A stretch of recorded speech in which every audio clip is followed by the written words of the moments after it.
அன்பார்ந்த நேயர்களே, கர்த்தராகிய இயேசு கிறிஸ்து இந்த பூமியில் எதற்காக பிறந்தார்? அவர் எதற்காக வாழ்ந்து காண்பித்தார்? அவர் எதற்காக மரித்தார்? அவருடைய உயிர்த்தெழுதலின் காரணம் என்ன? இவைகளுக்கெல்லாம் பதில் காண வேண்டுமா? இதோ உங்களுக்காக நிகழ்ச்சி ஆயத்தம் செய்யப்பட்டிருக்கிறது. வாருங்கள், சேர்ந்து படிப்போம் உங்கள் ஹோப் டிவியில்.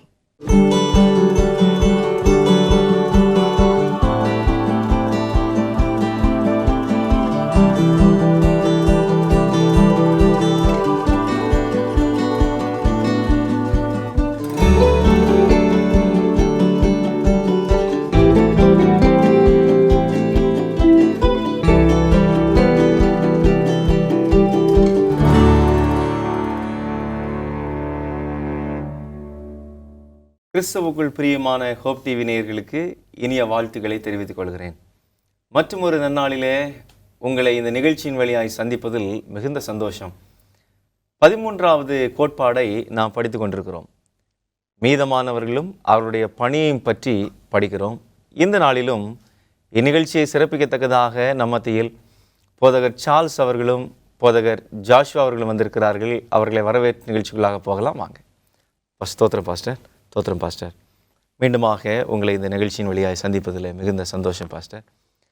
மீதமானவர்களையும் அவருடைய பணியை குறித்து நாம் படித்து கொண்டிருக்கிறோம். பாஸ்டர் ஷங்கர், உங்களுக்குரிய கேள்வி. எல்லா காலத்திலும் மீதமானவர்கள் இருந்து கொண்டே இருந்திருக்கிறார்கள்.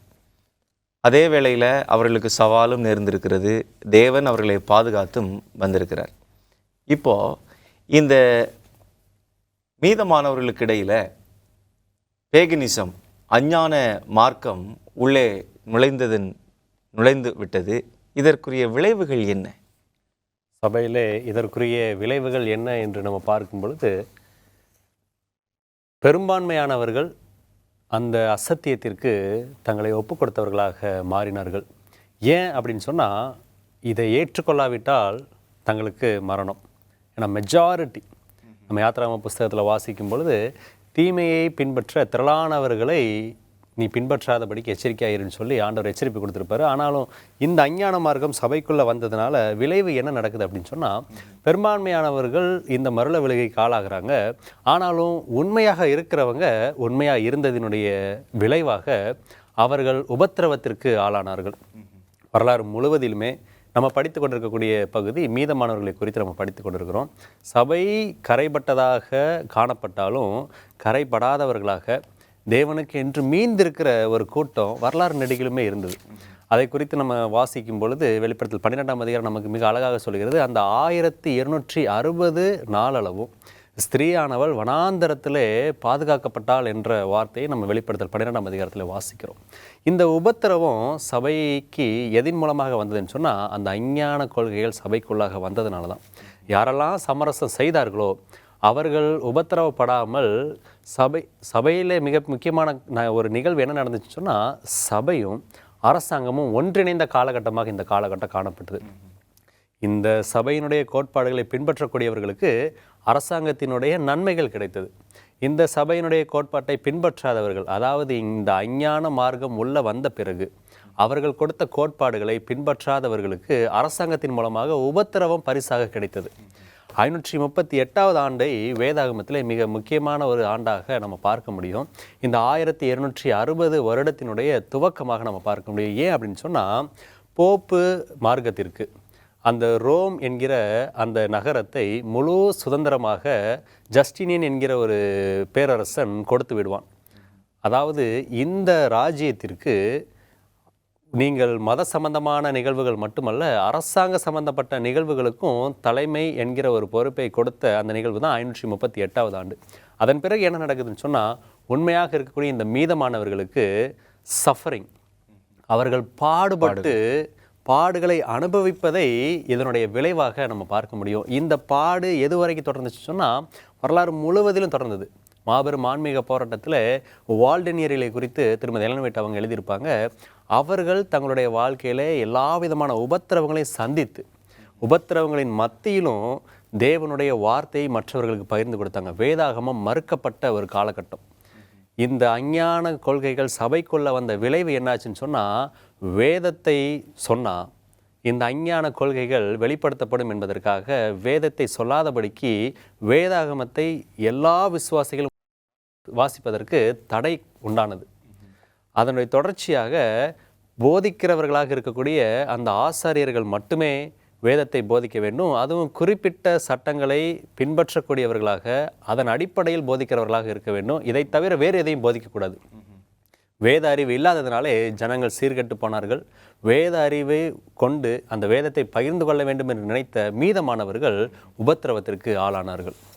அப்படின்னா அஞ்ஞான வழக்கங்கள் சபைக்குள்ளே வந்தது நிமித்தமாக அங்கு ஒரு சாரர் உபத்திரவப்பட்டார்கள், ஒரு சாரர் அங்கு அரசாங்கத்தோடு ஒத்துழைத்து போனார்கள். அங்கு சமரசம் நடந்தது அப்படின்றத நம்ம பார்க்குறோம். மிகப்பெரிய விளைவுகளை தேவ பிள்ளைகள் சந்தித்தார்கள். பாஸ்டர், இப்போது 1260 நாட்களுக்கு பிறகு அவர்கள் அந்த உபத்திரவத்திற்கு பிறகு அவங்க ரிஃபர்மேஷன், அதாவது சீர்திருத்தம் வந்தது அப்படின்றத நம்ம பார்க்குறோம். இப்போ சீர்திருத்தம் எப்படி உருவானது? அதனுடைய இதை ஹிஸ்ட்ரியில் நம்ம பார்க்கும்பொழுது நெப்போலியனை கேட்குறாங்க. இந்த மாதிரி ரொம்ப தேவனுடைய ஜனம் துன்பப்படுகிறாங்க, அவங்க ஒரு முற்றுப்புள்ளி வைக்க வேண்டும் என்று சொல்லும் பொழுது கரெக்டாக 1798 வருஷத்தில் நெப்போலியனுடைய ஜெனரல் பெத்னேர் என்று சொல்லக்கூடியவன் சரியான நேரத்தில் உள்ளே அப்போ இருந்த அந்த போப்பை என்ன பண்ணுறான்னா அரெஸ்ட் பண்ணி கொண்டு போகிறான். அவருடைய அதிகாரம் நீக்கப்படுகிறது. அப்போ அந்த 538 கரெக்டாக நீங்கள் அந்த 1798 கால்குலேட் பண்ணிங்கன்னா அந்த 1260 வருஷம். இப்போ இவங்க இந்த இடைப்பட்ட காலத்தில் திருச்சபை எப்படி தீட்டுப்படுத்தினாங்க அப்படின்னா, மெயினாக 2 உபதேசம் என்று பார்க்குறோம். 3 உபதேசம்னே சொல்லாமே. ஒன்று கிறிஸ்துவுக்குரிய ஸ்தானத்தை நாங்கள் ஏற்றுக்கொள்கிறோம், அதை வெக்கார் என்று சொல்வார்கள் போப்பை. கிறிஸ்துவுக்கு பதிலாளி நாங்கள் வி ரெப்ரசன்ட் கிரைஸ்ட், நாங்கள் தான் மீடியேட்டர் என்று சொல்லக்கூடியது. 2வது உத்திரிகை ஸ்தலம், பர்கேட்ரி, மரித்தவர்கள் எல்லாம் என்ன ஆயிட்டாங்க அப்படின்னா அவங்களுடைய ஆவி நடுவானத்தில் போய் இருக்குது. அவங்களுக்காக நாங்கள் நீங்கள் எதாவது காணிக்கை கொடுத்தீங்கன்னா நாங்கள் ஜெபம் பண்ணால் அந்த ஆவி என்ன ஆகிடும், மோட்சம் அடைந்துரும் அப்படின்ற ஒரு உபதேசம். இட் வில் கோ டு பேரடைஸ்ன்ட்டு. இன்னொரு மிக முக்கியமான இது என்னென்னா, பாவ மன்னிப்பு வேணுமா, நீங்கள் எங்ககிட்ட நிறைய காசு கொடுங்க, பாவ மன்னிப்பு நாங்கள் கொடுப்போம், இந்த சேல் ஆஃப் இன்டெலிஜென்ஸ் என்று சொல்லி. இது இல்லாமல் நிறைய குளறுபடியான உபதேசங்கள், அதாவது த ஸ்பிரிச்சுவலிசம், ஆவியின் மார்க்கம், இப்படி ஞாயிறு ஆசரிப்பு சட்டம், இந்த மரித்தோரின் நிலை அறியாமல், இப்படி பல உபதேசங்களை இந்த திருச்சபை கொண்டு என்ன பண்ணினது, தீட்டுப்படுத்தினது. ஆனால் இந்த ரிஃபர்மேஷன்ன்றது ஒரே ஒரு கண்ணோட்டத்தில் தான் வந்துச்சு. அதாவது மார்ட்டின் லூதர் மூலமாக அவர் எபேசு புத்தகத்தை படிச்சுட்டு இருக்கும்போது நம்ம கிரியையினால் அல்ல, இயேசு கிறிஸ்துவனுடைய கிருபையினாலேயே ரட்சிக்கப்பட்டிருக்கோம். அப்போ இவங்க எதை போதிச்சிட்டு இருந்தாங்கன்னா, சால்வேஷன் பை ஒர்க்ஸ், இப்படியெல்லாம் நல்லது செஞ்சால் நமக்கு மோட்சம், நல்லது செஞ்சால் நமக்கு மீட்பு என்கின்ற ஒரு பரிசேய உபதேசம் அவங்களுக்குள்ளே இருந்தது. ஆனால் இதை இவர் தகர்த்து எறிகிறார். இந்த ஒரு கண்ணோட்டத்தில் தான் ஒரு ரெஃபர்மேஷன் வந்துச்சே தவிர, இன்னமும் நீங்கள் அந்த ரிஃபார்ம்டு சர்ச்சை நீங்கள் பார்த்தாலும் நிறைய ரோம கத்தோலிக்க சபைக்குரிய கொள்கைகள் தான் அவங்களுக்குள்ளே இருக்கிறது. ஆனால் மீதமானவர்கள் தான் நாம், அதாவது உண்மையாய் தேவனுடைய கற்பனையை கை கொண்டு இயேசுவின் மேல் உள்ள விசுவாசத்தை காத்துக்கொண்டு வருகிறோம் என்பதை இங்கு இந்த தீர்க்க தரிசன சத்தியத்தை படிக்கிறவங்களுக்கு நன்றாக புரிந்துவிடும். நிச்சயமா பாஸ்டர் சங்கர், இதற்கு முன்பதாக போதகர் பேசும்போது கிரியத்துவத்தையும் கிருபையினால் ரட்சிப்பையும் குறித்து பேசினாங்க. இந்த சபை களங்கம் பெற்ற பிற்பாடு கிரியத்துவத்தை அதிகமாக நம்பினார்கள். விசுவாசத்தினால் அல்ல, கிரியையினால தான் ரட்சிப்பு கிடைக்குது அப்படின்னு சொல்லி. இதன் மூலமாகத்தான் ஒரு மிகப்பெரிய புரொட்டஸ்டன்ட் சீர்திருத்தம் உருவானது. இந்த புரொட்டஸ்டன்ட் சீர்திருத்தம் உருவாவதற்கு காரணமாக இருந்த சில கிரியத்துவத்தை பட்டியலிட்டு சொல்லுங்களேன். இந்த விழுந்து போன மருள விழுகைக்குரிய சபையில் அநேக கள்ள உபதேசங்கள் இருந்துச்சு. பாஸ்டர் அவங்க மென்ஷன் பண்ணாங்க நிறைய காரியங்களை. ஒரு 6 காரியங்கள் இதுதான் ரெஃபர்மேஷனுக்கு மிக முக்கியமானதாக காணப்பட்டது என்று சொல்லலாம். அது என்ன அப்படின்னு சொல்லி நம்ம பார்க்கும் பொழுது, கிறிஸ்துவே சபைக்கு தலையாக இருக்கிறார் என்று வேதம் சொல்கிறது. ஆனால் இந்த பூமியில் இருக்கக்கூடிய போப்பு தான் கிறிஸ்துவுக்கு பதிலாக சபைக்கு தலையாக இருக்கிறார் என்ற ஒரு கோட்பாட்டை அவர்கள் வைத்திருந்தார்கள். அது மாத்திரமல்ல, இன்ஃபாலிபிலிட்டி ஆஃப் த சர்ச், விழுந்து போகாதது வேதாகமம் மட்டும்தான். அந்த வேதாகமமே எல்லாவற்றிற்கும் அதிகாரமுடையது என்பதை நம்ம சபையை குறித்து படிக்கும் பொழுது படித்தோம். ஆனால் இவர்களுடைய கோட்பாடு சபை என்பது வேதத்திற்கும் மேலானது என்பதை அவர்கள் சொல்லக்கூடியதாக நம்ம பார்க்கிறோம். அழிந்து போகாது, அது அழிந்து போகாது. ஒரு கான்ஃப்ளிக்ட் வருது அப்படின்னு சொன்னால் வேதம் என்ன சொல்லுதுன்னு பார்க்க மாட்டாங்க, சர்ச் என்ன சொல்லுதுன்னு தான் அவங்களுடைய அல்டிமேட் அத்தாரிட்டியாக வச்சுருக்கிறாங்க. அடுத்தபடியாக பார்க்கும் பொழுது இயேசு கிறிஸ்துவனுடைய மத்தியஸ்த ஊழியத்திற்கு எதிரான கொள்கை உடையவர்களாக பாஸ்டர் சொல்லும்போது பாவம் மன்னிப்பா எங்கிட்ட வாங்க அப்படின்னு கூப்பிடுறது போல் ஆண்டவர் சொல்கிறாரு பாவம் மன்னிப்பிற்கு அவரிடத்துல வர சொல்கிறார். ஸோ அது மாதிரியான கோட்பாடை இவர்கள் உடையவர்களாக காணப்பட்டாங்க. இந்த கிரியைத்துவத்தை பற்றி நீங்கள் கேட்டீங்க பார்த்தீங்களா, இந்த கிரியைத்துவம் என்பது அவர்களுடைய சொந்த ரட்சிப்புக்கான மாத்திரம் கிடையாது. இவர்கள் கிரியைகள் செய்வது நிமித்தமாக இவர்களை ரட்சிக்க முடியும். பாஸ்டர் சொன்னாங்க பர்கட்ரி பற்றி, அங்கே இருக்கக்கூடியவர்களுக்கும் ரட்சிப்பை கொண்டு வருவதற்கான நல்ல காரியங்களை இவர்கள் செய்ய முடியுன்ற கோட்பாடுகள் எல்லாம் உடையவங்களாக இருந்தாங்க. அதோடு சேர்த்து பணம் கொடுத்து பாவ மன்னிப்பை பெற்றுக்கொள்ள முடியும். இன்னும் கடைசியாக பார்க்கும் பொழுது எல்லா அதிகாரமும் சபைக்குள்ளும் சபையை நிர்வகிக்கக்கூடிய தலைமைக்குமே இருக்கிறது என்பதை அவர்கள் இந்த மாதிரியான கோட்பாடுகளை கொண்டிருந்ததுனால சீர்திருத்தம் மிக அவசியமான ஒன்றாக வெளிப்பட்டது. நிச்சயமா பாஸ்டர், அருமையாக சொன்னீங்க. பாஸ்டர் சார்ல்ஸ், இப்போது அந்த விதத்தில் முதன்மையானது என்ன அப்படின்னு சொன்னால், கிறிஸ்துவுக்கு பதிலாக சபைக்கு சபையின் தலைவர் இருக்கிறார் அப்படின்னு, இதை குறித்து கொஞ்சம் விளக்குங்கள். இது அவங்களுக்கு விளக்கம் என்ன அப்படின்னு நீங்கள் போய் கேட்டிங்க அப்படின்னா, பேதுருவை ஒரு முன்னுதாரணமாக காண்பிப்பாங்க. அதாவது பேதுருவின் மேலே நான் சபையை கட்டுவேன் ஆண்டவர் சொன்னார் அப்படின்னு சொல்லிட்டு. முதல்ல பாஸ்டர் சொன்ன அந்த கண்டினியூஷன்லேருந்தே வருவோம். மத்தியஸ்தர் ஒருத்தர் தான். அந்த மத்தியஸ்தர் யார் என்பதை பவுல் ரொம்ப அழகாக சொல்கிறார். 1 தீமோத்தேயு 2ஆம் அதிகாரத்தை நீங்கள் வாசிங்க அப்படின்னா 5வது வாக்கியத்தில் தேவன் ஒருவரே, தேவனுக்கும் மனுஷருக்கும் மத்தியஸ்தர் ஒருவரே. அந்த ஒருவர் யார் அப்படின்னா ரட்சகராகிய இயேசு கிறிஸ்து. ஏன் அப்படின்னா அவர் தான் ரத்தம் சிந்தி இருக்கிறார். மெல்கிசேதேக்கின் முறைமையின்படி அவர் நமக்கு ராஜாவும் ஆசாரியருமாய் இருக்கிறார். அவருடைய ஸ்தானத்தை வேற யாருமே எடுக்க முடியாது. வாக்குத்தத்தத்தின் அடிப்படையில் அப்போ பழைய ஏற்பாட்டில் இருந்த அந்த ஆரோனின் முறைமையின்படியான ஆசாரியத்துவம் என்ன பண்ணப்பட்டது, நீக்கப்பட்டது என்பதை நாம் பார்க்கிறோம். அப்போ கிறிஸ்து இயேசுவுக்குள்ளாக தான் இன்னைக்கு நாம் என்னவா இருக்கிறோம், ஊழியக்காரங்களாக இருக்கலாம் அல்லது ஆசாரியர்களாக நியமிக்கப்பட்டிருக்கிறோம். ஆனால் மத்தியஸ்த ஸ்தானத்தை என்ன பண்ண முடியாது, எடுக்க முடியாது. ஆனால் இவங்க என்ன பண்ணுறாங்கன்னா, அந்த ஒரு வாக்கியத்தில் ஆண்டவர் சொல்கிறாருலே, பேதுருனா கல் தான் அது அர்த்தம். இந்த கல்லின் மேல் என்ன பண்ணுவேன், நான் என் சபையை கட்டுவேன் அப்படின்னா இவங்க என்ன நினச்சிக்கிறாங்க, ஓ இவர் தான் அதுக்கு அதிகாரி, பேதுரு தான் எல்லாத்தையும் ரூல் பண்ணார். ஆக்சுவலாக நீங்கள் பார்த்தீங்கன்னா பேதுருவே தப்பு பண்ணுறாரு. ஒரு இடத்துல பவுல் அவர் என்ன பண்ணுறாரு, நீ இப்படி மாயம் பண்ணினாய் அப்படின்னு சொல்கிறாரு. அதை ஏன் ஆண்டவர் அனுமதிச்சார் அப்படின்னா, ஹீ இஸ் ஆல்சோ யார், ஒரு விழுந்து போன ஒரு பலவீனமான மனுஷன் என்பதை வேதாகமத்தில் ஆண்டவர் காமிச்சிருக்கிறார். சரிங்களா? இப்போ இங்கே 1 பேதுரு 2ஆம் அதிகாரத்தில் நம்ம வாசித்து கொண்டு வரும்பொழுது பேதுருவே சொல்கிறார். 6வது வாக்கியத்தில் நீங்கள் பார்த்தீங்கன்னா, மூளைக்கல்லை சியோனிலே வைக்கிறேன் என்றார். அப்போ 7வது வசனத்தினுடைய கடைசி பகுதியில் நீங்கள் வாசிங்கன்னா, இந்த கல் யாருன்னு சொல்வார், ரட்சகராகிய இயேசு கிறிஸ்து. அது இடறுதலுக்கு ஏதுவான கல்லாக 2 கோத்திரத்துக்கு இருந்தது.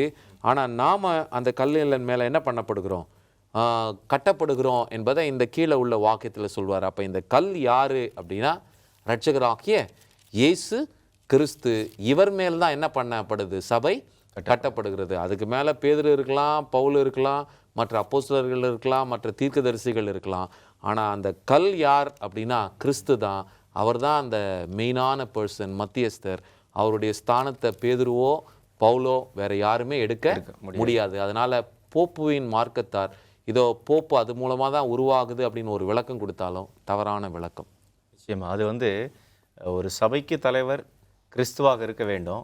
ஆனால் அதே வேளையில் ஒரு சபைக்கு தலைவர் அந்த சபையினுடைய தலைவர் அப்படின்னு வரும்பொழுது அது எவ்வளோ பெரிய தேவதூஷணமாகி விடுகிறது என்பதை நாம் பார்க்கிறோம். பாஸ்டர் சங்கர், 2வதாக நம்ம பார்த்தோம் சபையின் அழியாமை அதிகாரத்தை பற்றி சொல்கிறோம், அதை பற்றி சொல்லுங்களேன்.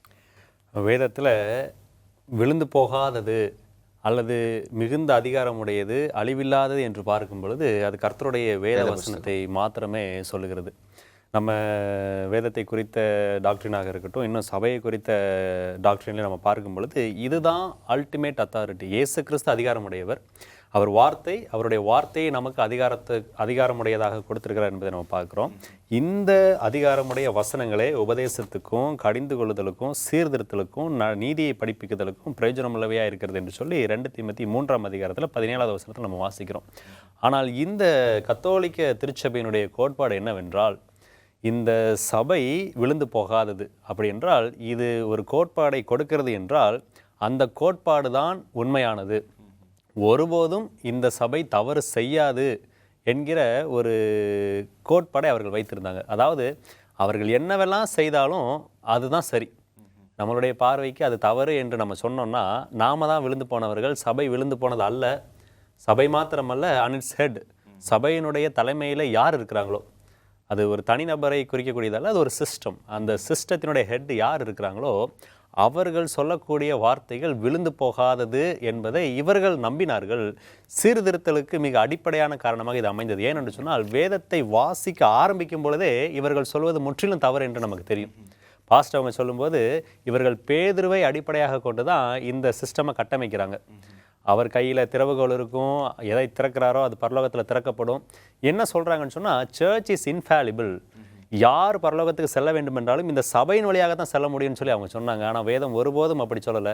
கிறிஸ்துவே அந்த வாசல், இந்த வாசல் வழியாக உட்பிரவேசிங்கள் என்று சொல்கிறாரு. இவர்களுடைய இரண்டாவது கோட்பாடாக, ஒரு தவறான கோட்பாடாக நம்ம என்ன பார்க்குறோம்னு சொன்னால், கிறிஸ்துவை வைக்க வேண்டிய இடத்துல அவர்களுடைய தலைமையையும், வேதத்தை வைக்க வேண்டிய இடத்துல சபையையும் வைத்தது அவர்களுடைய மிகப்பெரிய ஒரு தவறான உபதேசம். அந்த உபதேசம் சீர்திருத்தத்திற்கு மிக முக்கியமான ஒன்றாக காணப்பட்டது. நிச்சயமாக பாஸ்டர், நம்ம புரொட்டஸ்டன்ட் சீர்திருத்தத்துக்கு உண்டான சபையினுடைய கொள்கைகளை பற்றி படிக்கிறோம். மூன்றாவதாக, கிறிஸ்துவனுடைய மத்தியஸ்த ஊழியத்திற்கு பதிலாக சபையின் தலைவர் இருக்கிறார் அப்படின்ற ஒரு கொள்கை இருந்தது. இயேசுவிடத்தில் போக வேண்டாம், இந்த சபையின் தலைவரிடத்தில் போகலாம் அல்லது பாதிரி இடத்துல போகலாம் அப்படின்னு சொல்லி, அதை குறித்து கொஞ்சம் சொல்லுங்களேன். இவங்களோட மெயினான உள்நோக்கத்தை நம்ம புரிஞ்சுக்கணும். இவங்க மாஸ் என்று நடத்துவார்கள். அதில் என்ன பண்ணுவாங்கன்னா, டெய்லி என்ன பண்ணுவாங்கன்னா, அப்பத்தை தொட்டு தர்றது, அதை ப்ரீஸ்ட் கொடுக்கணும். அதே நேரத்தில் இவங்க கால் கழுவாமல் ஒரு அபாத்திரமாக அந்த செயலை அவர்கள் செய்தார்கள் என்று பார்க்கிறோம். இவங்க கிறிஸ்துவை பின்பற்றுகிறது போல காண்பித்தாலும் கிறிஸ்துவுக்குரிய ஸ்தானத்தை இவர்கள் எடுத்துக்கொண்டார்கள் என்பது தான் உண்மையாக இருக்கிறது. அப்போது இந்த அனுபவத்தை நீங்கள் அப்படியே ஆராய்ந்து பார்க்கும்பொழுது, ஹிஸ்ட்ரியில் இவங்களுடைய செயல் எதை வெளிப்படுத்துகிறது என்றால், கிறிஸ்துவுடைய ஸ்தானத்தை இவர்கள் எடுத்துக்கிறாங்க. கிறிஸ்துவுக்குரிய ஸ்தானத்தை எடுத்துக்கொண்டு பாவ மன்னிப்பு திட்டம் நாங்கள் கொடுக்குறோம், நீங்கள் எங்ககிட்ட அறிக்கை பண்ணுங்கள். இப்போ இதெல்லாம் இவங்க என்ன செய்கிறாங்க, எதுக்காக செய்கிறாங்கன்னா, மக்களை யார் கட்டுப்பாட்டுக்குள்ளே வைக்கணும், அவங்க கட்டுப்பாட்டுக்குள்ளே வைக்கணும். இல்லை அப்படின்னா இவங்க என்ன பண்ணிடுவாங்க, அவங்க தங்களை விட்டு போயிடுவாங்க, அவங்களுக்கு வர வேண்டிய வருமானம் வராது. இப்படி பல உள்ளான எண்ணங்களை வைத்து கொண்டு அவங்க அதை செய்கிறாங்க. ஆனால் பவுல் ரொம்ப அழகாக சொல்கிறாரு. நீங்கள் எபிரேயர் 4ஆம் அதிகாரத்தை நீங்கள் வாசிக்கும் போது 16வது வசனத்தை வாசிக்கும் பொழுது, தைரியமாய் கிருபாசன தண்டையிலே நாம் வர சேர கடவோம் அப்படின்னா, இந்த திரைச்சீலையை ஆண்டவர் என்ன பண்ணுறாரு, ஆசரிப்பு கூடாரத்தில் கிழிக்கிறார். அதை எதை அடையாளப்படுத்துகிறது என்றால், இனி என்ன இல்லை, எந்த ஒரு தடுப்பு சுவரும் இல்லை, கிறிஸ்துவின் சரீரம் நமக்காக பிற்கப்பட்டாயிற்று. இனி நமக்காக ஒரு மனுஷன் இடையில நிற்க வேண்டிய அவசியம் இல்லை. ஒரே மனுஷன்தான், அந்த மனுஷன் கிறிஸ்துவே. அவர் மூலமாய் நாம் என்ன பண்ணலாம், கிருபாசன தண்டையிலே வரலாம் என்பதை ஆண்டவர் நமக்கு காண்பிக்கிறார். நிச்சயமாக பாஸ்டர், அருமையாக சொன்னீங்க. பாஸ்டர் ஜாஷ்வா, இப்போது இந்த கிரியத்துவத்தை நம்பி ரட்சிப்பு கிடைக்கும், இல்லை கிரியையினால் ரட்சிப்பு உண்டாகும் அப்படின்ற கொள்கையில் இருக்கும் ஆபத்துகள் என்னென்ன? இது ஒரு மோசமான ஒரு கண்ணி, சாத்தானால் ஏற்படுத்தப்பட்ட ஒரு மிகப்பெரிய கண்ணி என்று தான் நம்ம வேதத்தின் மூலமாக பார்க்கிறோம். ஏன் அப்படின்னு சொன்னால், கிரியைத்துவத்தின் மூலமாக ரட்சிப்பு என்கிற ஒரு கோட்பாடு எதை கொண்டு வருகிறது என்று சொன்னால், எனக்கு இயேசு கிறிஸ்து வேண்டாம் என்கிற அபாயத்தை கொண்டு வருகிறது. நம்ம அப்போஸ்தலர் 4ஆம் அதிகாரம் 12வது வசனத்தை வாசிக்கும் பொழுது, பூமி எங்கும் எல்லா இதுலேயும் அவருடைய நாமமே அன்றி நம்ம ரட்சிக்கப்படுவதற்கு வேறொரு நாமமும் கட்டளையிடப்படவில்லை என்பதை நம்ம வாசிக்கிறோம். அது மட்டும் இல்லை, எபேசியர் 2ஆம் அதிகாரத்தில் 8வது வசனம் அழகாக சொல்கிறது, கிருபையினாலே விசுவாசத்தை கொண்டு ரட்சிக்கப்பட்டீர்கள், இது உங்களால் உண்டானதல்ல, இது தேவனுடைய ஈவு, ஒருவரும் பெருமை பாராட்டாதபடிக்கு இது கிரியைகளினால் உண்டானதல்ல. எந்த மனுஷனுடைய ரட்சிப்பானாலும் அவனுடைய பாவ மன்னிப்பு என்பது இயேசு கிறிஸ்துவை சார்ந்ததாக மட்டுமே இருக்கும். தன்னுடைய கிரியையினால் ரட்சிப்படைய முடியும் என்கிற ஒரு கோட்பாடு, அது அசத்தியம். வேதத்தின் அடிப்படையில் அது வருகிறது என்று சொன்னால், அவர் என்ன ஏற்றுக்கொள்கிறார்னா, எனக்கு இயேசு கிறிஸ்து வேண்டாம் என்கிறதை ஏற்றுக்கொள்கிறார். இதை கத்தோலிக்க திருச்சபை எப்படி கொண்டு வருதுன்னு சொன்னால், நாம் செய்யக்கூடிய நல்ல காரியங்கள், நம்ம இப்போ சொல்லுவோம் இல்லையா, மார்க் பேசிஸ்ன்னு சொல்லுவோம் இல்லையா, அதேமாரி மெரிட் பாயிண்ட்ஸ், அவங்க செய்கிற நல்ல காரியங்கள் எல்லாம் மெரிட் பாயிண்ட்ஸாக ஏறிக்கிட்டே இருக்கும். ஒரு பர்டிகுலர் அமௌண்ட் ஆஃப் பாயிண்ட்ஸ் வந்த உடனே யூ ஆர் சேவ்டு, நீங்கள் ரட்சிக்கப்படுகிறீர்கள் என்கிற ஒரு கோட்பாடை அவங்க கொண்டு வந்தாங்க. அப்போ சில பேர் நினைப்பாங்க, நம்ம இது வரைக்கும் செஞ்சால் போதும், இதுக்கப்புறம் செய்ய வேண்டாம்னு சொல்லி நினைப்பாங்க. அப்படிலாம் நினைக்கக்கூடாது. இது அவர்களுடைய சிஸ்டமை வலுப்படுத்துவதற்கு, இந்த நல்ல காரியங்கள்லாம் செய்வதற்கு அவர்கள் தங்களுடைய சிஸ்டத்தின் மூலமாக தான் செய்யணும், இந்த சிஸ்டத்திற்கு பணம் செலுத்த வேண்டும், இப்படி நிறைய காரியங்கள் இருந்து இது எல்லாம் தனிப்பட்ட சுய ஆதாயத்திற்காக ஏற்படுத்தப்பட்டது. இது ஆவிக்குரிய ரீதியிலே பெரிய எந்த விதமான ஆசீர்வாதத்தையும் யாருக்கும் கொடுக்காது. இவர்கள் செய்யக்கூடிய இந்த நல்ல காரியங்கள் இவர்களுக்கு மட்டும் போதுமானதாக இருக்காது, மாறாக இவர்களை சார்ந்தவர்களுக்கும் இந்த மெரிட் பாயிண்ட்ஸை பயன்படுத்த முடியும் என்கிற கோட்பாடையும் அந்த கத்தோலிக்க திருச்சபை அந்த காலகட்டத்தில் வைத்திருந்தது. என்ன கோட்பாடு அப்படின்னு சொன்னால், உங்களுக்கு பிடித்தமானவர்கள் ஒருவேளை மரணித்திருந்தால், அவங்க பாவத்தில் மரிச்சிருக்கிறாங்க அப்படின்னா உத்தரிக்கும் ஸ்தலத்தில் அவங்க இருப்பாங்க, அவர்களுடைய உபத்திரவத்திற்கு பின்பாக அவர்கள் பரலோகத்திற்கு செல்ல முடியும். அவர்கள் உபத்திரவத்தை குறைக்கணும்னு சொன்னால் நீங்கள் இங்கே செய்கிற நல்ல காரியங்கள் உங்களுக்கு போதுமானதாக சேர்ந்ததுக்கப்புறம் இருக்கக்கூடிய எக்ஸ்ட்ரா பாயிண்ட்ஸை நீங்கள் அவர்களுக்காக பயன்படுத்தலாம். கல்லறை திருநாள் என்கிற கொண்டாட்டத்தைலாம் கொண்டாடுவாங்க. வேதம் என்ன சொல்கிறது, அப்படிலாம் இருக்குதா அப்படின்னா, வேதத்தில் ஒரு வசனத்தை நான் வாசிக்கிறேன். எசேக்கியேல் 14ஆம் அதிகாரத்தில் 20வது வசனம், நோவாவும் தானியேலும் யோபும் அதன் நடுவில் இருந்தாலும் அவர்கள் தங்கள் நீதியினால் தங்கள் ஆத்துமாக்களை மாத்திரம் தப்புவிப்பார்களே அல்லாமல் குமாரனையாகிலும் குமாரத்தையாகிலும் தப்புவிக்க மாட்டார்கள் என்று என் ஜீவனை கொண்டு சொல்கிறேன் என்பதை கர்த்தராகிய ஆண்டவர் உரைக்கிறார். அவரவருடைய ரட்சிப்பு அவரவருடைய தனிப்பட்ட முடிவில் தான் இருக்குது.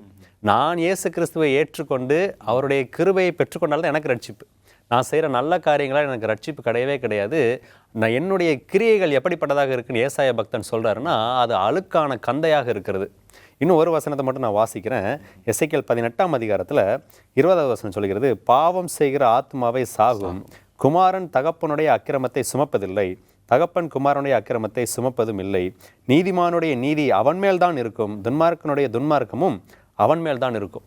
அதனால் இந்த கோட்பாடுகள் எல்லாமே வேதத்திற்கு முற்றிலும் புறம்பானது. மக்களை தவறான விதத்தில் வழிநடத்தக்கூடிய இந்த கோட்பாடுகள் எல்லாம் மனதில் வைத்து தான் சீர்திருத்தமானது கிளம்பி எழுகிறதை நம்ம பார்க்கிறோம். நிச்சயம். அதாவது ஒரு மனுஷனுடைய நீதி இன்னொரு மனுஷனையும் ரட்சிக்காது. அதே வேளையில் நாம் செய்கிற நற்கிரியையினால ரட்சிப்பை நம்மால் ஆதாயப்படுத்தவும் முடியாது. என்னுடைய நீதி என்னையே ரட்சிக்க முடியாது. நம்முடைய நீதி ஒன்றுமில்லை, ஆனால் கிறிஸ்துவனுடைய கிருபையினாலே நாம் ரட்சிக்கப்படுகிறோம் என்கிற சத்தியம், அருமையான சத்தியம், அது தேவன் நமக்கு வெளிப்படுத்தியிருக்கிறார். பாஸ்டர் சார்ல்ஸ், இப்போ பாவ மன்னிப்பு சீட்டு என்பது ஒரு கொள்கையாக இருந்துச்சு அவங்களுக்கு. அதாவது ஒரு பாவம் செய்கிறதுக்கு முன்னாடியே அதற்கான சீட்டை வாங்கிட்டு, ஒருவேளை பாவம் செஞ்சுட்டு அதற்கான மன்னிப்பை அந்த போதகர்கிட்ட பண்ணிட்டு இருக்கலாம் அப்படின்னு சொல்லி, இதை குறித்து கொஞ்சம் சொல்லுங்களேன். ஆக்சுவலாக ஆண்டவர் ஏற்படுத்தின திட்டம் என்ன அப்படின்னு பார்த்தீங்கன்னா, திருவிருந்து ஆராதனை. இது எதற்கு இணையாக இருக்கிறது என்றால், பழைய ஏற்பாட்டில் அவங்க பஸ்கா அனுசரித்து வந்தாங்க. அந்த பஸ்காவை முறைமையாய் நமக்கு நியமித்த பொழுது திருவிருந்து அல்லது ராபோஜனம் என்று அழைக்கிறோம் இல்லையா, ஒருவருடைய கால்களை கழுவி, அதில் ஆண்டவர் சொல்கிறார், முங்கினவன் கால்களை மாத்திரம் கழுவினால் சுத்தமாக இருப்பான். அப்போ இந்த நியமனத்தை அப்போஸ்தலர்கள் கற்றுக் கொடுக்கும்போது, ஒருவன் தன்னை உய்த்து ஆராய வேண்டும். அதாவது நான் இந்த வாரத்தில் என்ன செஞ்சேன், அல்லது இந்த காலாண்டில் என்ன செய்தேன், ஆண்டவருக்கு பிரியமில்லாததை நான் செய்தேன் அப்படின்னா, நேரடியாக ஆண்டவரிடத்திலே பாவ அறிக்கை செய்து அதை விட்டு விடுகிறதற்கு ஏதுவான கிருபைகளை பெற்றுக்கொள்ள வேண்டும்.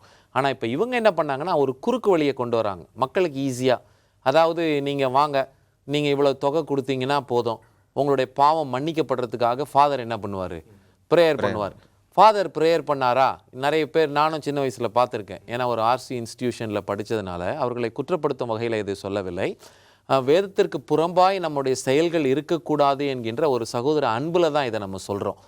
நீங்கள் போய் பார்த்தீங்கன்னா, போய் ப்ரேயர் பண்ணுவாங்க, மறுபடியும் என்ன பண்ணுவாங்க, அதே செய்த தப்பை திரும்பவும் செய்வார்கள் என்று பார்க்குறோம்.